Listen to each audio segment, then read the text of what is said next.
It has been more than 16 years since a civilian working for the Navy was charged with passing secrets to Israel. Jonathan Pollard pled guilty to conspiracy to commit espionage and is serving a life sentence. At first, Israeli leaders claimed Pollard was part of a rogue operation, but later took responsibility for his work.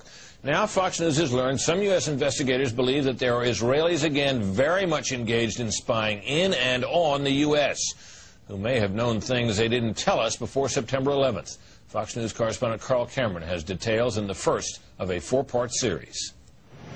Since September 11th, more than 60 Israelis have been arrested or detained, either under the new Patriot anti-terrorism law or for immigration violations. A handful of active Israeli military were among those detained, according to investigators, who say some of the detainees also failed polygraph questions when asked about alleged surveillance activities against and in the United States. There is no indication that the Israelis were involved in the 9/11 attacks, but investigators suspect that the Israelis may have gathered intelligence about the attacks in advance and not shared it. A highly placed investigator said there are, quote, tie-ins, but when asked for details, he flatly refused to describe them, saying, quote, evidence linking these Israelis to 9/11 is classified. I cannot tell you about evidence that has been gathered. It's classified information. Fox News has learned that one group of Israelis, spotted in North Carolina recently, is suspected of keeping an apartment in California to spy on a group of Arabs who the United States is also investigating for links to terrorism. Numerous classified documents obtained by Fox News indicate that even prior to September 11th, as many as 140 other Israelis had been detained or arrested in a secretive and sprawling investigation into suspected espionage by Israelis in the United States. Investigators from numerous government agencies are part of a working group that's been compiling evidence since the mid-90s. These documents detail hundreds of incidents in cities and towns across the country that investigators say, quote, may well be an organized intelligence gathering activity.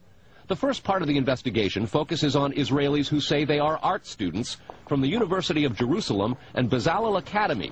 They repeatedly made contact with U.S. government personnel, the report says, by saying they wanted to sell cheap art or handiwork. Documents say they, quote, targeted and penetrated military bases, the DEA, FBI, and dozens of other government facilities, and even secret offices and unlisted private homes of law enforcement and intelligence personnel.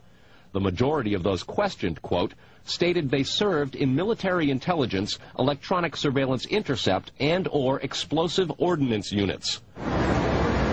Another part of the investigation has resulted in the detention and arrests of dozens of Israelis at American mall kiosks, where they've been selling toys called Puzzle Car and Zoomcopter.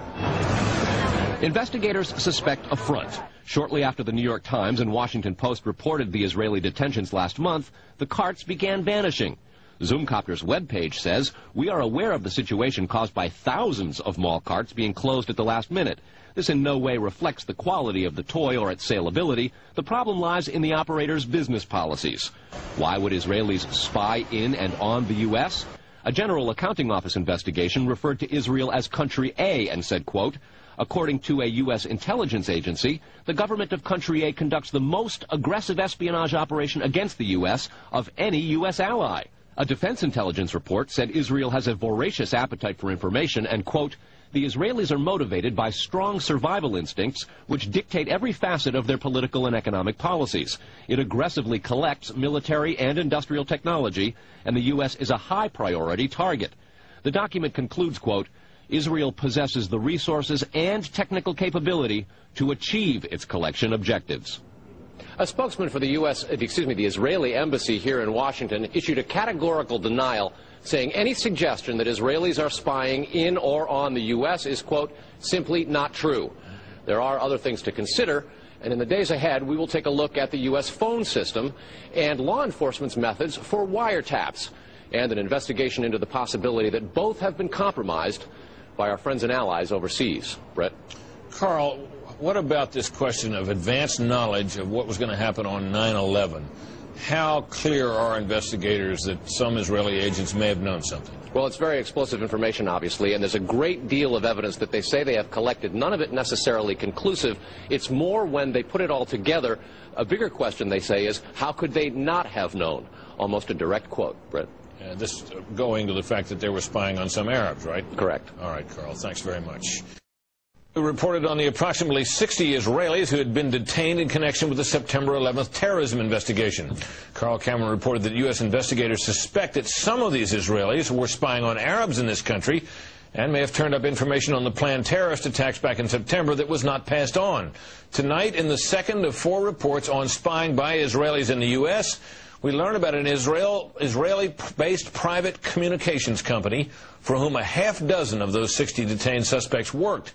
American investigators fear information generated by this firm may have fallen into the wrong hands and had the effect of impeding the September 11th terror inquiry. Here's Carl Cameron's second report. Fox News has learned that some American terrorism investigators fear certain suspects in the September 11th attacks may have managed to stay ahead of them by knowing who and when investigators are calling on the telephone. How? By obtaining and analyzing data that's generated every time someone in the U.S. makes a phone call. What city and state, please? Here's how the system works. Most directory assistance calls and virtually all call records and billing in the U.S. are done for the phone companies by Amdocs Limited, an Israeli-based private telecommunications company. Amdocs has contracts with the 25 biggest phone companies in America and more worldwide. The White House and other secure government phone lines are protected, but it is virtually impossible to make a call on normal phones without generating an Amdocs record of it. In recent years, the FBI and other government agencies have investigated Amdocs more than once. The firm has repeatedly and adamantly denied any security breaches or wrongdoing. But sources tell Fox News that in 1999, the super-secret National Security Agency, headquartered in northern Maryland, issued what's called a top-secret, sensitive, compartmentalized information report, TSSCI, warning that records of calls in the United States were getting into foreign hands, in Israel in particular. Investigators do not believe calls are being listened to, but the data about who's calling whom and when is plenty valuable in itself. An internal Amdocs memo to senior company executives suggests just how Amdocs-generated call records could be used, quote, widespread data mining techniques and algorithms, combining both the properties of the customer, like credit rating, and properties of the specific behavior such as whom the customers are calling. The Amdocs memo says the system should be used to prevent phone fraud, but U.S. counterintelligence analysts say it could also be used to spy through the phone system.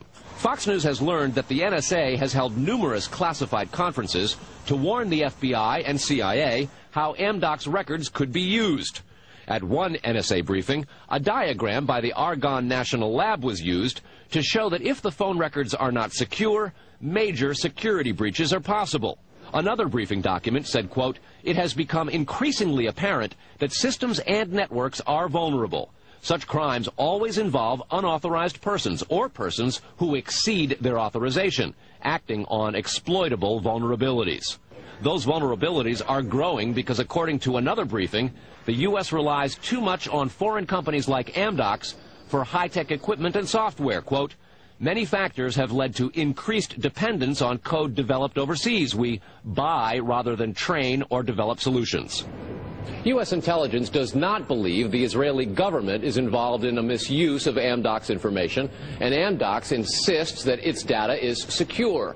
What U.S. government officials are worried about, however, is the possibility that Amdocs data could get into the wrong hands, particularly organized crime, and that would not be the first time that such a thing has happened.